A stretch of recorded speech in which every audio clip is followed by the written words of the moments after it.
I searched the land for life and terror, and as the cacophonous symphony ended, I found both, and wished my eyes could forget. But we couldn't. None of us could forget the thick, dark sludge that had covered it all, or when it started to move. It is a wonderful, bright, and sunny day here in Nowhere, dearest listeners. Fantastic day to spend down at the waterfront or Six Gun Park. Take that special someone for a stroll or a picnic and enjoy the early spring weather. Today, we have an exciting announcement, listeners. After 30 long years of silence and slow progress, the Polo Elizalde shipyards have completed their work on their first project since closing down during Hurricane Azoth due to damages. The vessel is a beautiful Olympic-class liner named the Yorgalia, built in similar fashion as the infamous Titanic. We received a statement from the shipyard manager and the head of the project, Mr. Hank Elizalde, who said, "We have big plans for the Yorgalia. This marvelous vessel will be the vanguard for a whole new series of Polo Elizalde brand ocean liners we plan on building." He seemed very excited at the prospect of reviving his business with the new project, and told us that the Yorgalia is planned to leave for her maiden voyage tonight at sunset from Pier 44. The journey is planned to be 3 weeks crossing the Baraxian Sea and back to Nowhere by the end of the month. Now, there is some concern regarding any travel across that stretch of glowing, icy waters, ever since Warren Samuels gave warning to prevent any such traffic in the area. But both Hank Elizalde, the local air traffic as well as oceanic traffic board, and Captain Katrina Romero, who will be responsible for this voyage, have assured everyone that all proper safety precautions have been taken to prevent any complications from occurring during the journey. Once again, listeners, that will be Pier 44, down by the waterfront tonight at around 7 o'clock, to all those who would like to watch the Yorgalia launch for her maiden voyage. I would like to take this moment, listeners, to welcome Miss July Reyna to the station as our newest intern. May I call you Miss July, or do you prefer Miss Reyna? I see. Miss July has decided to join us in the coming months, and will be helping around the station, organizing records and helping Kacey and Michael wherever she can. So, officially from everyone here, we would like to offer you a warm welcome from the Nowhere Press, Miss July. Our first piece today comes from Rowan Prothero from the Darker District. The piece is titled, "Ha, Good Luck." If you want to make an apple pie from scratch, you must first create the universe. Boom. Or maybe pop. Snap? Regardless. Add carbon, light, heat, and 7 trillion tons of primordial soup. Apply lightning and dinosaurs. Knead thoroughly with a titanic meteor. Leave in the vacuum freezer of space and let rest for approximately 65 million years. Wait for civilization to rise, sugar to be processed, and allow for your ego to swell. Wait for other people to grow the damn fruit, other people to make the flour, knead together, slice, chop, pour, and primp. Set at 420 for 45. Voila. You did it. Apple pie from scratch. For real this time, asshole. While normally I wouldn't question the origin of a piece, this one gave me pause. I can only imagine the sort of awkward dinner party in which this poem was conceived. Speaking of apple pie, listeners, there's an adorable patisserie that opened on Cherry Way. I can't remember the name. I think it was the Amber and Glass. and they make an exquisite apple tart, and they serve this rich golden tea that makes you see the most wonderful things shimmer around you. Just be careful if you're going to be operating a vehicle afterwards, of course. Oh, traffic, speaking of, is moving swiftly and uninterrupted today, with just a slight hiccup on your commute, if, that is, you take Swindon Bridge. A detour has been set up as it is still being repaired from the heavy ink from not long ago. The weather this fine day is, as mentioned, beautiful, bright, and glowing. A joyful sun smiles all over nowhere today, and not a single cloud smears the sky. A light breeze is blowing in from offshore, and I personally can't wait for the sun to set.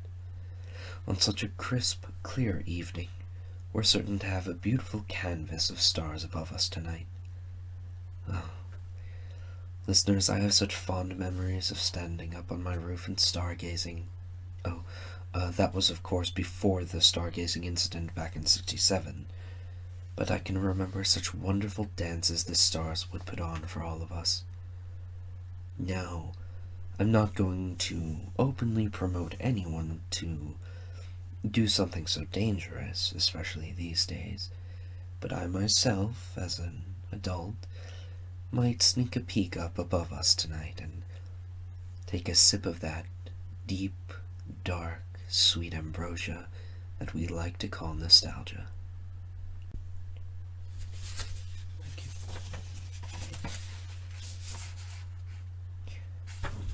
Listeners, I've just been informed that a fire has broken out in the Nowhere Hollow Quarter.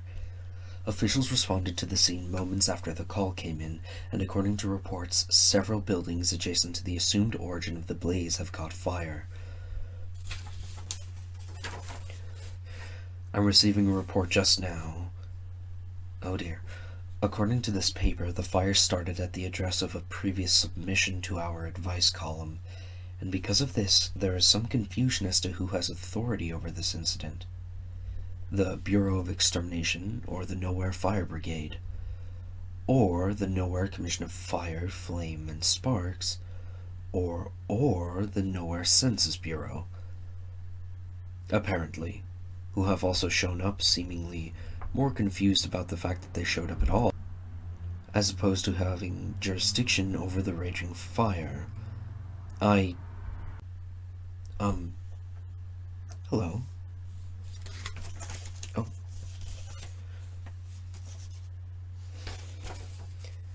Well, this is unusual, listeners. I've just received a piece of paper from an officer of the Nowhere Fire Brigade.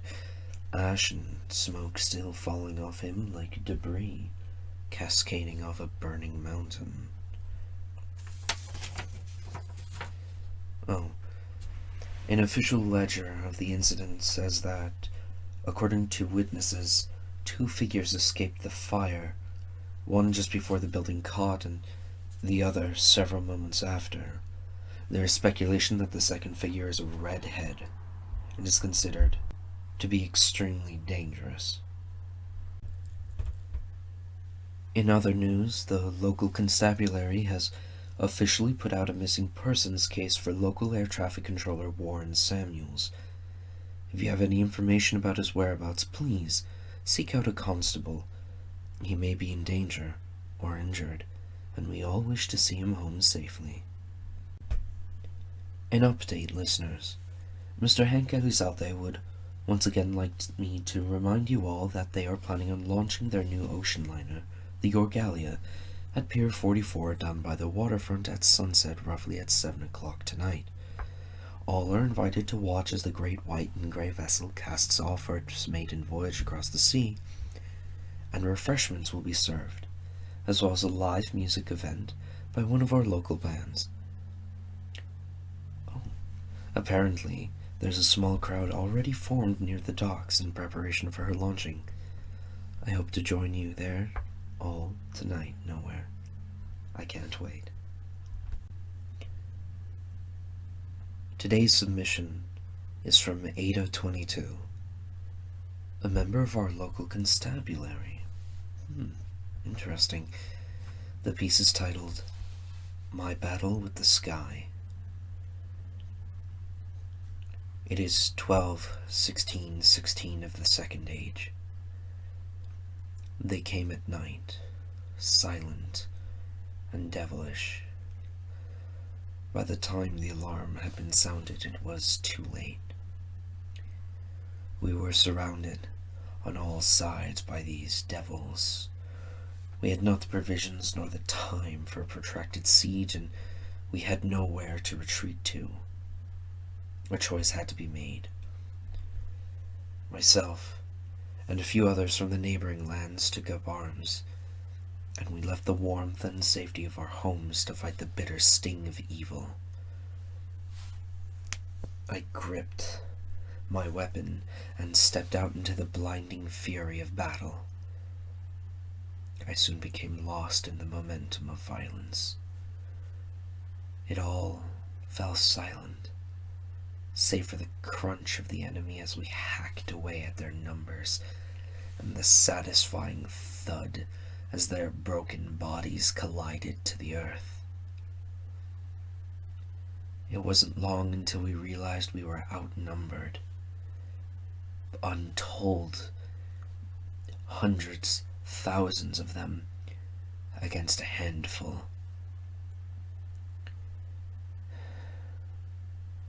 Weathered by the continued battle, we attempted to steel ourselves and tested the icy metal of our enemy. It came with weapon and machine, with strength and courage, but there were far too many, and the main channels were still brimming with them. We prayed for the relief of the cavalry, those thundering horses wrapped in iron, with shields to push back the menace, but they came too late. The fight was too long, and soon I was alone on that field. My weapon grew heavy, my breath ragged, but the damage we had dealt was significant. The monsters, though, had yet another trick to be pulled. By some foul sorcery, they had conjured the dead back and began to pelt us with their corpses from the heavens. Like frozen daggers, they hailed upon us. The floor went slick with their blood, and their assassins conspired to topple us. But I fought on. With the strength of giants, I raised my weapon, cleaving them in twain. I raised the blessed powders and salted their bloodlines so they may never rise again. By the time it was over, I was stained from head to toe in the blood of the enemy. I had not suffered an injury. Nay, I felt nothing but a bitter chill as silence fell around me. Perhaps I had fought too long, too quickly, too savagely. I felt lost. Had their sorcery affected me? Had I been corrupted by that malefic cold? As I stood observing my handiwork, at the slaughter I had inflicted, I removed my gauntlets and watched as my frosted breath danced over my numbing fingers. No, I thought, you cannot take me today. Today I have done battle with the sky and won. And now I can get out of my damn driveway.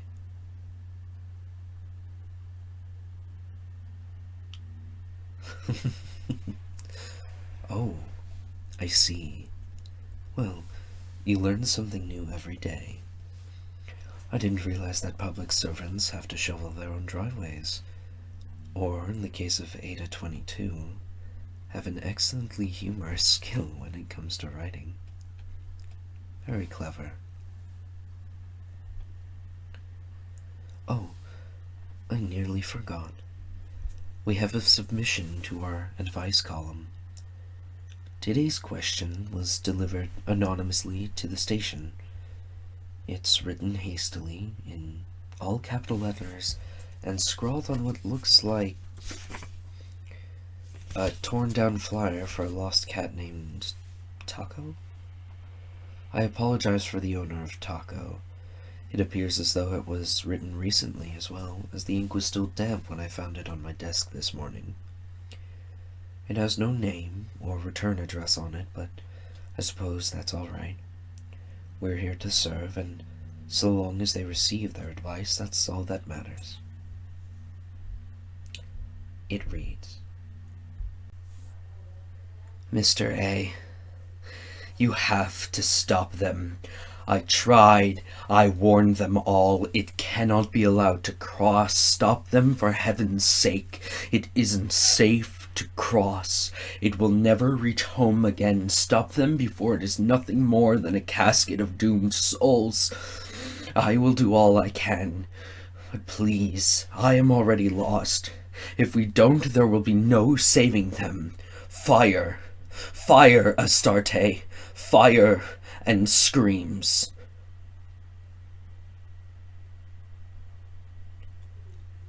I'm not entirely sure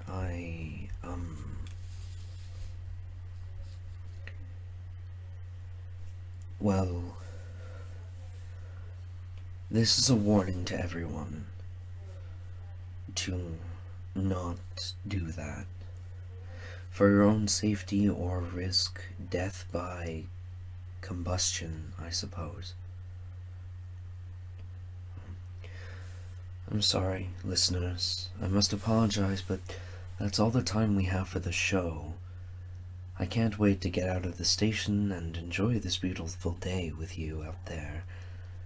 Let's remember to keep the night sky between just us. But as we all know, someone, somewhere, in nowhere, is listening.